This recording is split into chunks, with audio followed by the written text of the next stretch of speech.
If it weren't so surreal to be up here graduating, I would say this is a beautiful ceremony. But a small part of me can't help but think that there must be some bigger reason why I and why all of us are on this stage today.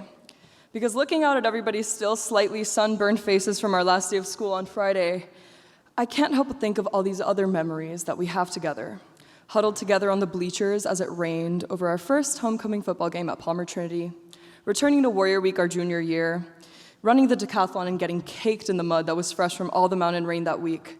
Just 3 months ago in Nashville, as we were leaving bowling, and Mr. C gave us all the news that a lightning storm was coming, watching everyone help each other get ready to walk through the pouring rain 10 minutes to our hotel. I think of these memories because they are my favorites, and somehow they all have something to do with the rain. But I think it speaks for who we are as a group, that in the middle of the storms we have faced, all we have ever done, all we have ever tried to do is keep each other dry, or at least teach each other to welcome the downpour. I think of these memories, and it feels so surreal to pretend the culmination of our high school experience is this, here, now. But it's inevitable. Your family will cry at the sight of it and take a million photos, not because the fine Miami-Dade County Auditorium is particularly moving, but simply because in standing here today, all of us represent stories of tremendous love, loss, and sacrifice. Let's get a head start on the reality check we'll all face when we leave Westminster and acknowledge the following: that truthfully, if you are on this stage, you are blessed, and more than blessed, you are privileged. And I don't mean to be woke, but rather, I mean it in the dumb luck of ending up in a place as amazing as Westminster. The truth is that feeling blessed and being privileged are not interchangeable, because you can feel blessed no matter your circumstances, but you can't exactly feel an excellent private school education, yet we are fortunate enough to cherish both. Like many of us, my family is Cuban, and I was only born in this country by some small miracle of God. And next thing I know, I'm delivering a speech for an award which actually has no direct translation in Spanish, after 8 years at a private school where they serve Asian fusion cuisine for lunch. And when I explained to Cuban relatives, to my Cuban family, that my entire high school goes on a week-long retreat to a rural mountain town, the natural assumption is that we are literally farming tobacco, not glamping and worship. For a long time, believe it or not, I struggled with this, with being born lucky.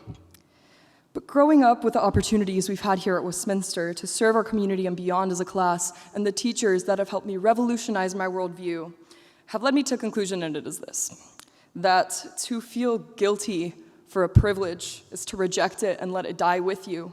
But to feel grateful for a privilege is to expand it to others beyond yourself.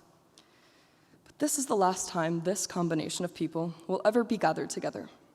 For the rest of our lives here and now, we will be in unfamiliar territory, and it is possible that we may not speak to each other this often ever again. But just for this moment, none of us are strangers.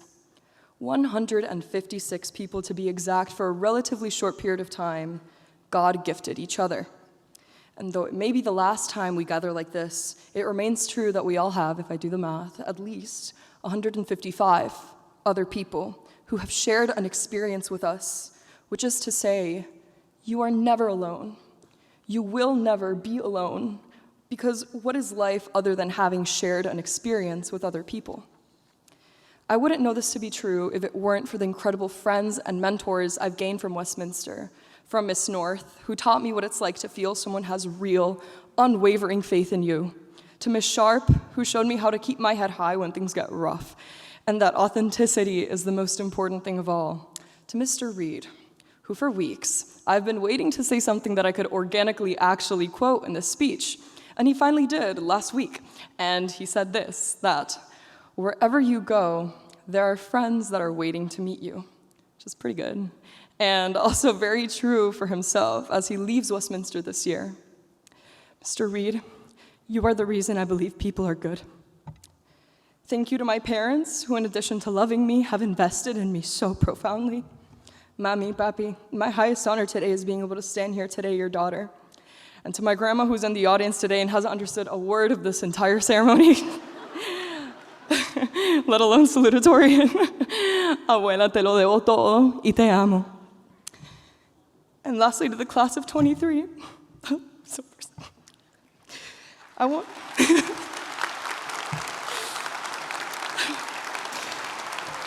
I want to take back what I said. I want to take back what I said about this being the culmination of our high school experience, because if after all that we've been through, we pretend that it takes that piece of paper to assign meaning to our accomplishments, we might live out the rest of our lives largely unfulfilled. It is a fact that you will spend most of the best days of your life unaware of how they are significant. And I think the only way around this then is to make it so that every day of our lives, we are celebrating the simple fact that we are living them. Because we know all too well that this is the greatest privilege we have been awarded. The moment you throw your cap up, you can cast onto it all the late nights, the anxiety, the uncertainty of your time at Westminster. But after that, I promise you, we are not losing anything today. Rather, we are inheriting a wealth of world that is entirely ours, and I know we will seek it out for the better. Thank you and congratulations to everyone.